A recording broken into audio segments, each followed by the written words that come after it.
발빠른 경제발전소. 경제발전소 박연미입니다에서는 여러분의 소중한 의견을 받고 있습니다. 짧은 문자 50원, 긴 문자, 사진 문자 100원, 샵 0951 또는 TBS 앱을 통해 받습니다.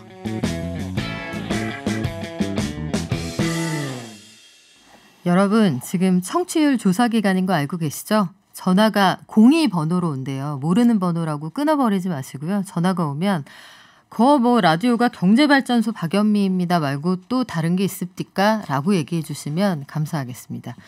경제발전소만 얘기하셔도 상관없어요. 꼭 대답해 주시면 좋겠고요. 문자 몇 개 읽어드리고 갈게요. 8110님, 국민연금은 매일 기금 부족하다고 하면서 수익이 나서 3개에서 5대 수익 안에 든다고 하니 좀 개인연금을 더 늘려서 주시면 안 되겠소 하셨는데, 이게 고령화가 진행돼서 갯돈 붓는 사람은 줄어들고 갯돈 탈 사람이 늘어나니까 이게 쉽지가 않은 모양입니다. 하지만 현실화는 필요한 것 같고요. 4805님, 택시기사입니다. 정말 도움이 많이 됩니다. 일단 어렵지 않으니까요 하셨는데, 문자 메시지 보내실 땐 꼭 정차하시고 안전운행 하시기 바랍니다. 고맙습니다. 9574님, 저는 직장에서 월급 받으면 부인한테 다 주고 용돈 받아 생활하는데 10년째 그대로입니다. 올려달라고 했어요. 와이프가 방금 문자로 10만 원 더 올려준다고 해서 만세했습니다. 예, 물가 상승률은 약간 반영을 해주시면 좋겠네요. 오늘은 눈높이 공부방에서 그래서 효율적으로 목돈을 굴릴 수 있는 방법을 좀 배워볼 건데요. 소액으로 부동산에 투자해서 돈을 번다 하는 리츠라는 상품이 있다고 하고요. 해외 ETF로 목돈을 굴릴 수 있는 방법이 있다고 하는데요. 오늘도 행복자산관리연구소 김현우 소장님 나오셨습니다. 안녕하세요. 네, 안녕하세요. 저 사실 리츠라고 하면은 네. 옛날에 그 미제 과자 있잖아요. 빨간색 바탕에 노란 글씨. 갈색 그거 안 먹어봤어요? 갈색 셀로판지? 네. 그런 데 쌓여 있었던 아니요, 그건 미제 모르겠어요. 과자. 미군 부대에서 나왔던. 약간 불투명 셀로판지 네. 같은. 그 옛날 포장지는 그랬어요. 네네네네. 본 것 같아요. 아이고, 쓸데없는 소리고요. 세상 옛날, 예. 리츠. 과자 이름이랑 똑같은 이 리츠. 예. 이 정체가 뭐예요? 이 스펠은 좀 다릅니다. 리얼 에스테이트 인베스트먼트 트러스트. 오, 영어 되시네요. 이게 네. 부족한 발음으로 죄송합니다. 이 우리말로 하자면은 부동산 투자 신탁 정도라고 옮길 수가 있을 것 같아요. 근데 우리말로 해도 어렵죠. 부동산을 일단 전문으로 투자하는 회사에 돈을 맡기면 그 돈으로 뭐 빌딩이라든가 아니면 주유소라든가 외국 같은 경우에는 교도소도 사더라고요. 이런 걸 사가지고 여기서 나오는 임대료, 그리고 건물을 싼 가격에 샀다가 나중에 비싼 가격에 팔게 됐을 때 이 양도 차익, 이런 부분을 차익으로 나눠주는 형태다. 그러니까 부동산 공동구매다. 이렇게 보시면 될 것 같습니다. 부동산 펀드하고는 어떤 차이가 있는 거예요? 사실 개념은 같아요. 개념은 같은데 부동산 펀드 안에 뭐 리츠가 들어가기도 하고 개념이 약간 이제 모호하기도 합니다. 그런데 우리가 투자하는 입장에서는 부동산 공동구매 아니야? 라고 한다면 똑같아요, 개념은. 하지만 이제 금융 상품이 어떻게 갈려지느냐. 부동산 펀드는 사실은 수익증권의 한 형태입니다. 그리고 폐쇄형이 많아요. 무슨 뜻이냐면 공동구매를 하긴 하는데, 야, 저기 저 사거리에 있는 호텔을 사자. 네. 100억인데 우리 10실반 모아가지고 사는데 흐뭇하다. 네. 네. 여기서 나오는 숙박료 이런 것들 우리가 나눠 가질 거야. 그리고 지금 100억에 사는데 한 10년 후에는 이게 120억은 될 것 같아. 그럼 그 20억도 나눠 가질 거야. 하지만 10년 동안은 우리 누구도 이탈하지 말자. 네. 그래서 폐쇄형인 경우가 많아요. 예, 저기 들어갈 땐 맘대로 들어가도 그렇죠. 나갈 땐 맘대로 못 나간다는 얘기네요. 맞습니다. 뭐 게다가 이런 펀드를 운용하기에는 대부분 사모펀드로 운용되는 경우가 많아요. 49인 이하 해가지고 좀 굵직굵직한 돈들이 들어가는 경우가 많고 개인이 투자하기엔 좀 어려운 경우가 있는데, 반면에 이제 리츠는 똑같이 공동구매를 하지만 이게 수익증권이 아니라 주식의 형태입니다. 상장이 되어 있어서 일반적으로 우리가 생각하는 그런 주식하고 똑같아요. 그러니까 이런 부동산에 투자하는 회사, 즉 저 사거리에 있는 호텔을 투자를 할 거야. 네. 그런데 그 호텔을 투자할 때 호텔 투자 주식회사라는 걸 세워가지고 이 지분을 나눠줄게. 너희들이 혹시나 중간에 돈이 필요하면 우리는 호텔을 팔지는 않겠지만 그 지분을 딴 사람한테 팔 수 있어. 라고 하는 차이점이 있습니다. 그리고 이게 국토교통부에서 관할하기 때문에 부동산 펀드보다는 약간 규제도 까다롭고 좀 꼼꼼하게 들여다본다. 그런 정도의 장점, 차이점이 있다고 볼 수가 있을 것 같아요. 조금 더 소액으로 들어갈 수가 있고 원하면 나갈 수 있고 그렇죠. 약간 더 안전하다 이런 차이가 있는 것 같은데 네. 의무적으로 수익의 90% 이상을 배당해야 한다. 이거 맞습니까? 네, 그렇습니다. 여기서 나오는 거는 의무적으로 90% 이상을 무조건 주주에게 배당을 해야 돼요. 그러니까 괜찮은데요? 네, 일반적인 우리 회사들 보면 네. 저희 회사의 이윤이 이렇게 낮지만 저희 회사는 내년에 공장도 지을 거고 투자도 더 해야 돼서 미안하지만 올해는 배당 없습니다. 이런 회사들 많이 있잖아요. 섭섭한데요. 그렇죠. 그런 회사들이 굉장히 섭섭하게 많이 네. 있었어요. 하지만 이 리츠라는 주식은 법적으로 의무적으로 임대료 등등 나오는 수익의 90%를 무조건 배당을 해줘야 되기 때문에 사실상 부동산을 굴리면서 들어가는 경비 말고는 거의 대부분을 다 주주한테 나눠준다. 그게 이제 장점이라고 볼 수가 있겠습니다. 그래요? 그러면 이렇게 많이 나눠주면 리츠를 운용하는 사람들은 왜 하는 거예요? 부자 안 될 것 같은데 그러면? 그런데 그 리츠 운용 회사에서도 그만큼의 운용 보수를 가져가기 때문에 사실은 리츠 규모가 굉장히 커요. 그러다 보니까 운용 보수 0.5%에서 1%만 가져간다고 하더라도 굉장히 큰 차익을 가져갈 수가 있죠. 제가 생각하는 그런 단위가 아니군요. 네. 이 금융당국의 인가를 받으려면은 리츠는 좀 까다롭다고 하셨는데 네. 일단 90% 배당 오케이. 그런데 수익이 좋아야 좋을 거 아니에요? 그렇죠. 수익이 많이 납니까? 이거 참 오해하지 말고 들으셔야 됩니다. 절대로 리츠를 지금 이 방송에서 권하거나 이런 건 아니에요. 이런 상품도 있구나를 알려드리는 거고 네. 혹시나 생각이 있으시면 저는 늘 추천을 해드리는 게 오늘 리츠 배워봤네? 해외 ETF 배웠네? 그럼 책을 검색하셔가지고 한두 권 정도만 사보시면 네. 아주 자세하게 알 수 있거든요. 그래서 한번 공부를 해보셔라라는 맛보기 측면에서 시식 코너라고 보시면 네. 돼요. 자, 수익률이 어느 정도 되냐? 아까 배당으로 나눠준다고 했잖아요. 임대료를. 보통 보니까 우리나라에 있는 리츠의 지금 평균 배당 수익률이 5.7%입니다. 그러면 예적금보다 훨씬 높네요. 훨씬 높죠. 그러니까 이 배당 수익률이라는 건 현재 주가 대비예요. 그러니까 10,000원짜리 주식을 들고 있으면 1년에 570원 정도를 주더라. 이게 할 수 있는데 말씀하신 대로 예금이라든지 이런 거의 수익률에 비하면 굉장히 높죠. 그 이유가 사실은 이 주가가 매일매일 바뀔 수 있다는 거. 이런 리스크 때문인 거고 5.7%를 1년에 한 번 주는 게 아니라 1년에 두 번으로 쪼개서 줍니다. 그러니까 약간 현금 유동성도 생기죠. 네. 1년에 한 번 며칠만 기다리고 있었는데 3월만 기다리고 있었는데 이게 아니라 2월에 반토막 그다음에 뭐 한 7월이나 9월 정도 또 반토막 이렇게 주기 때문에 요 돈을 가지고 또 받아가지고 재투자할 수 있다는 장점도 있고 다만 이 5.7%라는 거는 뭐 주가가 얼마나 떨어지냐 오르냐에 따라서 달라질 수도 있는 거죠. 예를 들어 10,000원에 570원 똑같이 주기는 하는데 이 주식이 리츠라는 주식이 인기가 있어서 2만 원으로 올라가면 배당 수익률은 반으로 반토막 나는 거잖아요.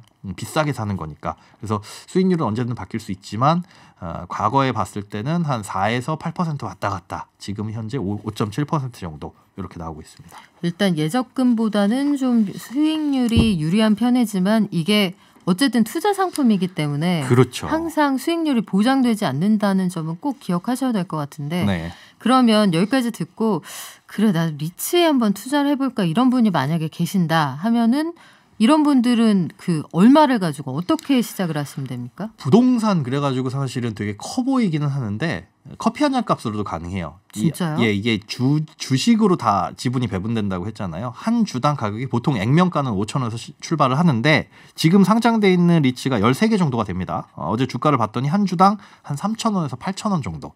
그러니까 커피 한 잔에서 한 두 잔 정도 가격이거든요. 그 정도 가격이면은 저기 있는 어디 빌딩 100억짜리, 500억짜리 빌딩에 대리석 한 조각 정도는 내 거다. 일단 마음 뿌듯한데요. 저 호텔 지나가다가 이제 네. 애하고 손잡고 가다 저 호텔 엄마 거야.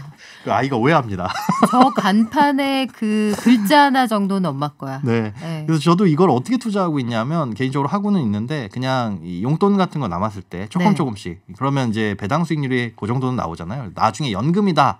그 생각하고 별도의 연금 붙는 것보다는 여기서 조금 조금씩 해나가면 언젠간 좋은 일 있지 않을까. 그런 식으로 투자하는 것도 나쁘지 않을 것 같아요. 근데 부동산 수익률이 좀 왔다 갔다 할 수 있다 이런 얘기도 나오는데. 당연하죠. 네. 이거 사실은 어떤 부분을 봐야 되냐면 이게 이 리츠가 투자하는 대상이 뭐냐. 아까 호텔 예로 들었는데 호텔뿐만이 아니라 일반적인 상업 빌딩이 될 수도 있고요. 뭐 주유소 이런 인프라 시설도 가능합니다. 그런데 이 상업 시설 같은 경우에는 경기가 안 좋아지면 공실의 문제가 발생할 수 있어요. 그렇죠. 지금이 딱 그런 상황이잖아요. 맞습니다. 그래서 이 리츠가 보유하고 있는 자산이 뭔지 봤더니 주요 상업시설이더라. 그런데 거기 공실이 많이 발생하게 되면 당연히 임대료가 안 들어오게 될 거고 그러면 생각했던 것보다 이 배당금이 떨어질 수가 있어요. 그런 부분들의 문제가 있기 때문에 늘 핑크빛 전망은 아닙니다. 그래서 이런 것들도 다 고려를 하셔야 되고 뭐 외부 금리라든가 현재 경기 상황이라든가 미래의 또 이 부동산의 가치라든가 이런 것도 종합적으로 좀 판단을 해보셔야 됩니다. 그렇군요. 그러면 그런 것들을 다 살펴봤다. 네. 그런데 여긴 괜찮을 것 같다. 이런 분들은 어디서 어떻게 사면 돼요? 일반 주식 거래하는 거하고 똑같아요. 그러니까 일단 마음에 드는 증권사 계좌 아무거나 하나를 개설을 하시고 그 계좌에다 돈을 넣으시고 희망하시는 리츠를 검색하셔서 그냥 매수 버튼만 누르면 간단하게 사십니다. 그러면 배당금은 알아서 때가 되면 날라오고 이거 가족분 몰래 하시는 경우 있는데 절대로 안 됩니다. 왜냐하면 집으로 그게 날라와요. 배당금 얼마 드릴게요라고 하는 게 내가 잊고 있는 동안에 1년에 2번 이상은 날라오기 때문에 절대 이건 비밀로 할 수가 그래요. 뭐 한때 그 아무도 며느리도 모른다는 스텔스 통장 이런 거 유행하곤 했었는데 그것도 알아내는 방법이 있다고 하더라고요. 그러니까 우리 투자는 투명하게 투자는 투자자 본인의 책임이라는 거 꼭 기억하고 하시면 좋겠고요. 그러면 목돈을 효율적으로 굴리는 또 다른 상품 해외 ETF도 한번 알아보겠습니다. 일단 해외 ETF, 해외건 국내건 ETF 이거 들을 때마다 헷갈려요. 뭡니까? 그냥 이 상장지수 펀드 우리말로 하면서도 제가 늘 이 말을 드려야 되나 싶어요. 우리말로 바꿔도 어려우니까. 한번 새로 신조어를 한번 만들어주세요. 다음에. 고민을 하는데 저 혼자 쓰는 단어면 이게 또 의미가 없어서. 어쨌든 어떤 지수를 정해놓고 그걸 쫓아가도록 만들어 놓은 종목이다. 즉 뭐 ETF인데 코스피 ETF다라고 한다면 코스피가 1% 상승했을 때 이 ETF라는 종목도 1% 가격이 상승하게끔 만들어 놓은 그대로만 움직이게끔 만들어 놨는데 다른 점은 일반 펀드와 달리 이걸 주식처럼 거래할 수 있다. 그래서 코스피가 1% 오르면 내 ETF라는 종목도 1,100원 이렇게 1% 10,000원에서 1,100원으로 오르는 이런 종목이고 그러니까 코스피뿐만 아니라 각종 우리가 상상할 수 있는 대부분의 모든 지수들은 다 목표로 해놓고 상장이 되어 있다. 그러니까 투자 대상이 굉장히 다양한 지수를 추종하는 인덱스 펀드의 일종. 그런데 주식처럼 거래된다. 이 정도로 이해를 하시면 될 것 같아요. 어렵네요. 어려워요. 아니 만약에 이제 이런 거네요. 만약에 내가 작년에 ETF, 그러니까 주가에 연동되는 ETF를 가입했다. 그럼 만약 한 1월이나 2월에 가입해서 그 연말까지 뭐 수익률이 어마어마했겠는데. 그렇죠. 가장 좋은 건 3월에 가입을 했다. 3월 23일이 아마 최저점이라고 기억을 하는데. 그때가 아마 21번째 확진자가 나왔었던 그 시점이죠. 1,400포인트대로 내려갔었는데 그때 코스피를 추종하는 ETF를 가입했으면 지금 거의 2배니까 10,000원짜리 ETF가 20,000원이 되어 있는. 그러니까 종목을 선택하기엔 애매하고 잘 모르겠고 그냥 시장 전체에 투자하고 싶어. 코스피에 투자하고 싶어라고 한다면 코스피 ETF 아니면 나는 배터리 쪽에 투자할 거야 그러면 배터리 ETF 이런 것들인데 오늘 좀 이 주목해서 말씀드릴 건 해외 ETF 쪽 그쪽을 좀 관심 가지시는 게 좋을 것 같다. 우리 왜 굳이 해외 ETF까지 알아야 되는 거예요? 이게 이제 배당금 때문이에요. 뭐냐면 해외 ETF라고 하는 건 우리나라에 상장돼 있는 해외에 투자하는 ETF도 있지만 제가 말씀드리는 건 해외 주식시장에 상장되어 있는 ETF. 특히나 이제 미국 시장에도 우리나라처럼 ETF가 당연히 우리나라보다 더 많이 있는데 미국 ETF 중에는 배당을 매월 하는 ETF들이 있습니다. 월급이네요. 월급입니다. 그러니까 배당률이 그렇게 높지는 않아요. 뭐 4%, 근데 4%도 높은 거죠. 4%, 5% 정도 나오기는 하는데 이걸 12달로 쪼개가지고 주다 보니까 매달 들어와요. 그러면 똑같은 수익률이라고 하더라도 1년에 한 번 받아서 굴리는 것보단 매달 받아가지고 이걸 또 받아서 적금처럼 굴릴 수가 있잖아요. 아니면 그만큼 받은 것도 모아서 또 ETF를 사면 그만큼 재투자가 되는 거고. 그래서 이런 것들도 생각을 해보면 나는 목돈은 있는데 그냥 너무 공격적으로 투자하긴 그렇고 어느 평균 정도만 쫓아갔으면 좋겠는데 이걸 돈을 묶어놓긴 좀 애매해. 부럽다. 목돈이 있어서 일단 고민하는 상황이 부럽습니다. 어쨌든 크든 적든요. 뭐 100만 원이라도 넣어놓으면 그만큼 조금씩이라도 나오니까 이걸 또 활용을 할 수 있고 뭐 불려가는 재미도 있으니까 이런 재미로 뭐 해외 ETF. 그래서 포트폴리오만 잘 짜면은 이제 매달 월급 받듯이 이렇게 나올 수도 있고 국내에도 배당금을 자주 주는 ETF들이 있긴 해요. 찾아보니까 분기 단위로 주는 것도 있는데 문제는 배당금을 안 주는 때도 있습니다. 안 주는 때도 있다고요? 뭐 실적이 별로 좋지 않아서 배당금이 없습니다. 이러는 경우들도 있어서 국내보다는 그래도 매월 어떤 현금 흐름을 발생시키기에는 해외 ETF가 조금 더 적합하지 않을까 그렇게 생각을 합니다. 해외 ETF는 안 주는 적이 없나 보죠? 안 주는 적은 없었어요. 그런 것들을 따져보게 되면 우리나라 ETF 중에서도 분배금을 그렇게 많이 주는 ETF들이 흔하지가 않고요. 그래서 해외 쪽을 말씀드리는 거고 해외 쪽이 뭐 우리나라보다 특별히 배당금이 높다. 라든가 뭐 특별히 더 좋습니다라는 건 아닙니다. 특징이 좀 다르다라는 거죠. 성향에 따라 선택하시면 될 것 같아요. 네. 나는 한 번에 팍 이게 좋다 하면은 한 번에 팍 주는 대로 가시고 네. 해외 ETF 이게 할부처럼 네. 나눠서 주는 게 좋다 하시면 그쪽으로 가시면 될 것 같은데 네. 해외 ETF는 일단 어디서 어떻게 투자를 하면 됩니까? 일단은 사고 싶은 ETF를 검색을 해보셔야 돼요. 그런데 아무래도 정보가 좀 부족하겠죠. 그래서 요건 공부를 조금 더 해보셔야 되고 일단 사고 싶은 ETF를 검색했다. 아이쇼핑 같은 거죠. 그래서 선택을 했으면 다음에는 아까 말씀드린 대로 이 마음에 드는 증권사를 선택을 하셔야 됩니다. 거기에 계좌를 개설하고 그 계좌에 돈을 넣으면 되는데 문제는 이제 미국 ETF 같은 경우에는 미국 시장이 열린 시간 동안 거래를 할 수가 있잖아요. 우리 잘 때. 그렇죠. 네. 그래도 이제 서머타임 때문에 요즘에는 10시 반부터 다음날 새벽 5시까지입니다. 그렇군요. 10시 반 정도면 아직 한밤중은 아니니까 네. 이때까지 기다리셨다가 하면 되는데 문제는 미국 시세와 우리 시세 차이가 있어요. 이게 시차. 15분 정도의 차이가 났는데 요거는 너무 멀기 때문에가 아니라 유료로 해야지 이 시차가 없어집니다. 아. 예, 돈을 내야 되는데 다만 요즘 증권사들을 보니까 요거 이제 해외 주식 투자 활발하게 하려고 수수료 면제하는 증권사들이 몇몇 보이더라고요. 그래서 해외 주식 혹은 해외 ETF를 거래한다 할 때는 이거 무료로 해주는 증권사 시세 실시간으로 조회가 무료로 가능한 증권사 찾아가지고 하시는 게 조금 팁이라고 할 수가 있겠습니다. 네, 그거 돈 받고 알려주는 거예요, 원래? 미국 시장에서 사실 그래요.